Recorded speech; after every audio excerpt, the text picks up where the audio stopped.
Street Talk! Yeah! Welcome to Street Talk. I am your host, Jason, and this is for Monday, April the 6th. Well, final college basketball game of the year before they pack up their tents and steal out into the night. Wisconsin Badgers versus the Duke Blue Devils. Looking at the lines, Wisconsin, -1 favorite. Computer Sims had them winning 53 to 55% of the time. I did, in fact, see one Computer Sim having Duke win. So really close matchup. Statistics-wise, Wisconsin 67th in the nation in points per game. Duke 4th. Rebounding per game. We've mentioned this on Street Talk before. We'll mention it again. Wisconsin, not a great rebounding team. 204th in the nation. Duke, 44th. So Duke definitely has the advantage, at least on the boards. Field goal percentage. Wisconsin, a really good shooting team, and it shows in their field goal percentage. 21st in the nation in field goal percentage. However, Duke, 3rd best field goal percentage in the nation. So might not be a lot of shots to even be rebounded. Now, when we look at adjusted offensive efficiency, so that takes into account tempo and how many points we score per 100 possessions. As we mentioned, Wisconsin 67th, but they play a really slowed down offense. They're actually the #1 overall offense in adjusted offensive efficiency. Duke right behind them at number 3. So really, two teams neck and neck. Ken Palm has Wisconsin is 3. Duke is number 4. We're really going to be splitting hairs when we're talking about picking this game. Interestingly, this is, to me, sort of reminds me of a Duke team versus a 90s Duke team, if you will. We have Duke, who's sort of secretly become the new Kentucky, a hotbed for one-and-dones, but they don't really get the press that John Calipari and the Wildcats do. Meanwhile, Wisconsin, sort of a not quite as athletic team, a slower team, more methodical, have more seniors and juniors on the team, sort of like those 90s Duke team when they had Bobby Hurley and Christian Laettner and they made all those runs to the finals. This is Wisconsin's first appearance in the finals since 1941. That is an NCAA record for largest gap in between finals appearances. Duke, they're here almost every year, or Final Four almost every year, so this is sort of old hat for them. But interestingly enough, Duke 0-4 in the finals versus #1 seeds, 3-1 versus non-#1 seeds. So when they've gotten there against the top teams, they actually haven't gotten the job done. Sort of an interesting stat. Now, in these particular March Madness, Wisconsin averaging 80 points a game. So it seems that when they've been called on to score in these tournament games, they've been able to answer the bell. However, that's going to be counteracted by Duke's stifling defense, only allowing 55 points a game in this tournament. That is the 3rd best mark ever in the shot clock era. Now, if you watched the Michigan State game the other night, you can attest to what I just said. Duke got behind early, gave up 14 points early on in the game, only allowed 47 points the rest of the game.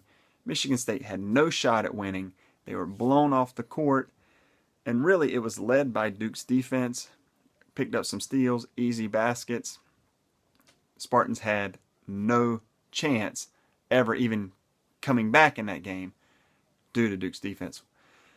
This is going to be a very, very difficult pick. I would say, if you have any sort of streak whatsoever, to avoid this game, unless maybe you're a fan of one of the teams and you want to put your streak on it. Or, if you're like me, if you're a fan of the team, you put your streak against it. That way, at least you'll be a little bit happy no matter what the outcome. I think if you would have put a sort of a cloak over everything, and don't show me the line, don't tell me what Vegas is saying, I would have said Duke probably 2.5. You probably could have talked me into a 3-point favorite.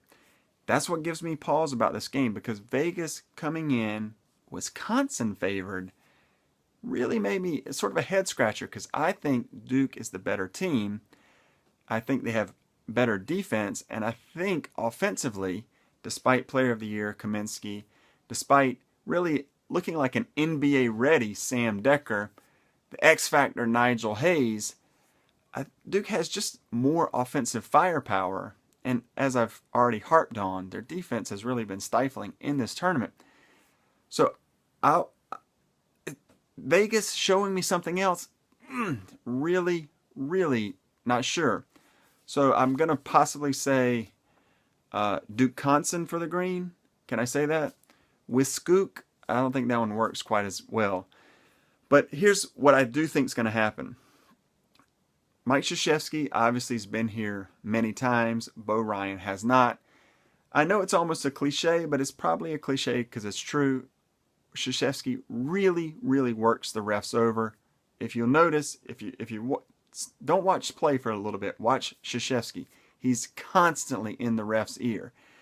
Good, bad, or ugly, it works. And as you'll see, Duke can pick up fouls and get the other team's better players in foul trouble. And I really have a feeling that's going to happen with Kaminsky. When he does that patented drive to the lane, then, 360 layup, I can just see, Jefferson or Justice Winslow for Duke sliding over, taking that charge, flopping. It doesn't matter. They're going to get the calls.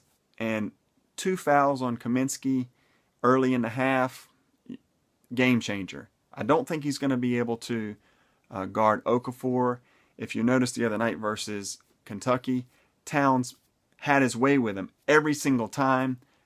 For some reason, Kentucky went away from that play. That worked every single time down the court. I don't think Duke's going to make that mistake. I think they're going to play inside out, throw it into Okafor.